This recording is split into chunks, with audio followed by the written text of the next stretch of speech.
Coucou toi, je te souhaite la bienvenue à cette toute nouvelle vidéo.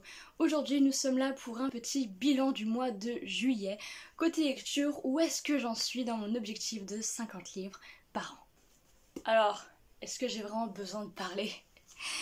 Concrètement, j'en suis à combien de livres? J'en suis à pratiquement 7. Comment dire, je suis pas sûre d'avoir fini le 7e livre d'ici la fin du mois parce que au moment où je tourne la vidéo il reste encore du temps, mais le problème c'est que je pars en vacances 2 jours donc je sais pas si j'aurai vraiment le temps d'avancer. Mais donc je vais vous faire ça petit à petit et aussi par ordre chronologique parce que c'est plus facile pour moi. Donc le début du mois, je l'ai commencé avec une nouvelle série qui me tentait bien. Il s'agit de Phobos de Victor Dixon, une série qui parle de speed dating dans l'espace. Nous suivons 6 prétendants et 6 prétendantes qui n'ont que 6 minutes par semaine pour se rencontrer dans une sorte de parloir qui se trouve dans une sorte de vaisseau de l'espace qui les emmène vers Mars. L'objectif, c'est qu'au bout de 5 mois de voyage, des couples se forment, on va dire, pour être les premiers colons de Mars mariés. Voilà. Donc c'est une série qui se délivre en 4 tomes, actuellement je suis en train de lire le tome 3, donc petit tome 1 qui m'a fait vachement plaisir. Je connaissais pas du tout Victor Dixon avant de l'avoir rencontré en dédicace, et donc il m'a énormément motivée à lire son livre, et donc je me suis lancée dedans. Très bonne découverte, très bonne lecture, j'ai vraiment suivi facilement les personnages, ils étaient vraiment tous vraiment adorables. Je trouvais qu'ils avaient chacun une personnalité à eux-mêmes. Et je trouve que ils sont assez réalistes. Après c'est un point que je vais un peu nuancer dans le tome 2 parce qu'il y a des petits points qui m'ont un peu décontenancé. Mais en tout cas pour ce tome-ci que j'ai acheté sur Vinted à 3€ aux éditions Collection R grand format de chez Robert Laffont. On a 400 pages, ce qui n'est pas très long, donc je vous conseille de le lire. C'est plutôt détente, c'est pas prise de tête, et il y a une intrigue derrière parce que bien sûr, dans ce jeu de speed dating, tout ne va pas bien se passer. Ensuite, on passe à mes lectures de vacances parce que au début du mois, je vous l'avais dit et je vous ai fait une vidéo, je suis partie 2 semaines en vacances en Bretagne et donc j'ai lu là-bas en 2 semaines 4 livres il me semble. Donc on commence tout d'abord avec la sélection. La sélection, je l'ai commencé dans le train parce que le matin à la va-vite, je l'ai pris à la dernière minute et il me tentait bien parce que c'est un livre que j'avais lu lorsque j'étais au collège, qui m'avait énormément plu et je me suis dit vas-y retente, qu'est-ce que t'as à perdre franchement. Donc je l'ai commencé dans le train, j'étais un peu mitigée vis-à-vis de ce livre parce que je me disais que c'était sans doute une lecture d'adolescente, que ça devait être assez simplé, que la romance devait pas être incroyable non plus. Bon, sur ce point, je change pas spécialement d'avis. Je suis d'accord que la romance n'est pas en plus extrêmement travaillée, mais personnellement, j'ai trouvé que les personnages étaient assez drôles entre eux, qu'il y avait quand même une tension amoureuse et je trouvais ça cool de pouvoir les suivre dans leur intimité. Du coup, et donc pour tous ceux qui ne connaîtraient pas la sélection, de quoi ça parle, nous sommes aux États-Unis, enfin les États-Unis ont été rappelés ILEA, il me semble que ça s'appelle comme ça, ILEA, et c'est une sorte de monarchie où du coup lorsque le prince arrive à ses 18 ans, il doit choisir une femme parmi l'entièreté du peuple, sauf que le peuple est découpé en castes il me semble, allant de 2 à 8, donc les 8 sont les personnes sans abri et donc les 2 sont les plus riches après les 1, donc les 1 c'est la famille royale. Et donc nous allons suivre un personnage qui s'appelle America, qui fait partie de la caste 5 il me semble, qui est la caste des artistes. Et donc elle ainsi que 35 autres candidates vont aller au palais et vont essayer de séduire le prince. Donc le tome 1 m'a vraiment plu, je pensais pas vraiment autant accrocher dessus parce que quand je l'avais lu j'étais en 4ème, 3ème, non plutôt 4ème du coup. Et c'est une histoire à laquelle j'avais vraiment accroché parce que j'aime beaucoup la romance, même si des fois quand c'est trop tourné romance ça peut me saouler, mais là je trouvais que c'était cool, c'était vraiment pas prise de tête, j'avais pas envie de ça surtout pour mes vacances. Donc comme première lecture ça m'a fait énormément de bien, ce qui m'a poussé à acheter le tome 2 que j'ai dans ma collection du coup. Donc voilà, très bonne lecture.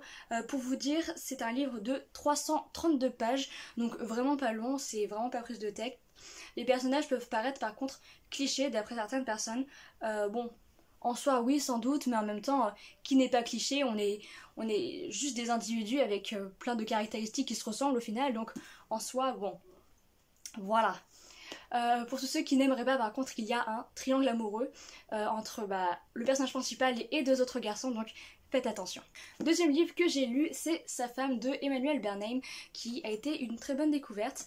Donc c'est un livre que j'ai trouvé en brocante et d'ailleurs je vous invite à regarder la vidéo que j'ai faite sur une lecture d'été parce que j'ai déjà fait une vidéo sur ces lectures.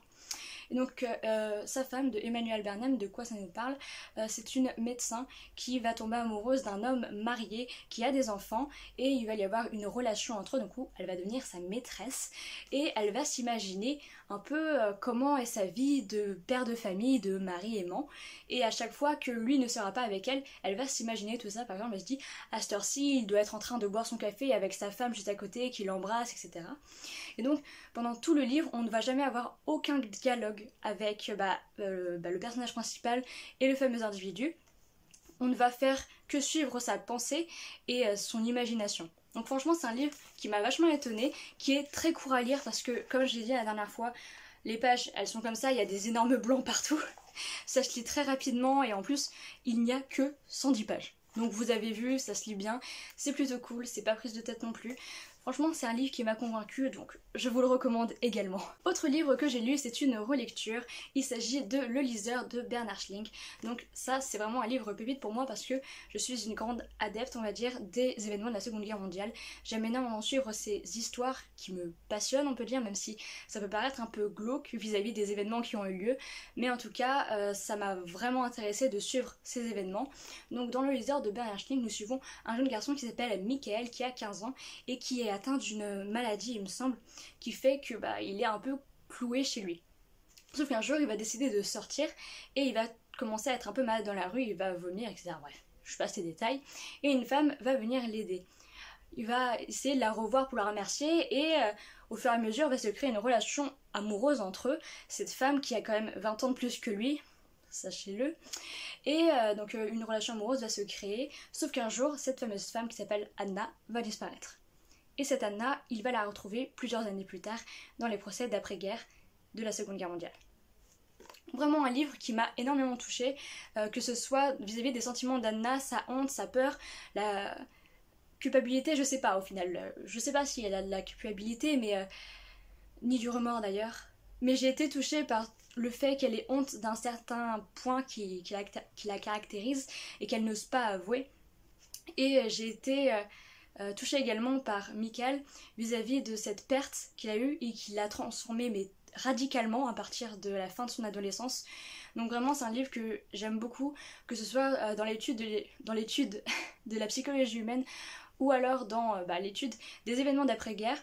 On se pose des questions sur ces personnes qui ont été du coup les bourreaux de la Seconde Guerre mondiale.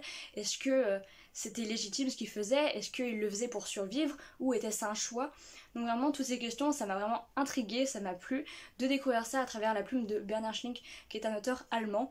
Donc vraiment c'est un livre que je recommande à 100%. Donc autre livre de ces lectures de vacances d'été de 2 semaines, alors il s'agit de Un secret de Philippe Grimbert. Pareil, ça parle des événements de la Seconde Guerre mondiale, d'après-guerre, mais pas sur les procès d'après-guerre. Dans ce livre, nous allons suivre un jeune garçon qui a un corps assez frêle et qui subit le regard un peu déçu de son père, parce que son père et sa mère sont deux grands sportifs. Et lui, il a un corps assez fragile et il sent qu'il déçoit ses parents.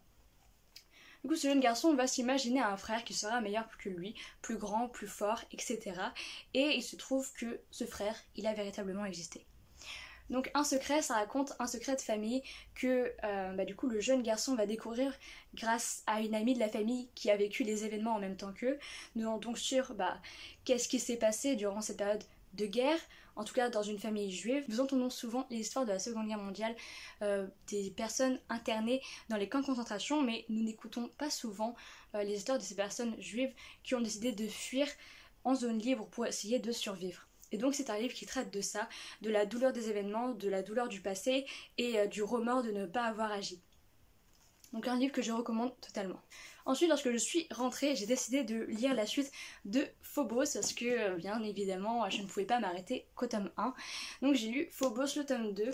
Je vais pas vous mentir, je suis un peu déçue par rapport à ce tome-ci parce que je trouve que les personnages sont plus agaçants que dans le tome 1.